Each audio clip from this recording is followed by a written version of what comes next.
Hello guys, this is Arpita from BTS and creative sisters. তো তোমাদেরকে আজ একটা ইয়াম্মি চিজি আলুর চপ বানিয়ে দেখাবো। রেসিপিটা তোমাদের সাথে শেয়ার করব। তো প্রথমে আলুগুলো সিদ্ধ করতে দিয়ে দিলাম, তারপর কেটে নিলাম পেঁয়াজ, কাঁচামরিচ, আদা আর ধনেপাতা।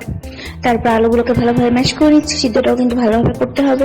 তারপর একে একে সবকিছু মিশিয়ে দিচ্ছি। প্রথমে পেঁয়াজ দিলাম, তারপর দিব মরিচ, আর তারপর দিব আদা কুচি, তারপর ধনেপাতা কুচি। ভালো করে মাখিয়ে নেওয়ার পর চিজ দিয়ে দিচ্ছি এর ভিতরে। আপনাদের যত ইচ্ছা চিজ দিবেন, কোনো সমস্যা নাই। আচ্ছা, চিজ তারপর এখানে লবণ দিয়ে দিলাম, তারপর হলুদ দিয়ে দিলাম। আর আপনারা চাইলে এখানে মরিচের গুঁড়া ইউজ করতে পারেন, আমি অ্যাভয়েড করেছি কারণ আমার দিদি ঝাল খায় না।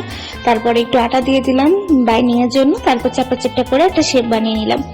এখন আমি এখানে কর্নফ্লাওয়ারের মধ্যে দিচ্ছি বেসন, তারপর দিয়েছি হলুদ, চিনি আর কালো জিরা।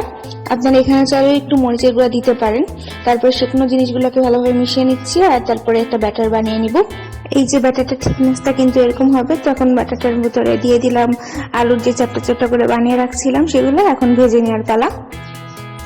এই তো গরম তেলে আমি কিন্তু দিয়ে দিয়েছি, অ্যান্ড ইটস রেডি।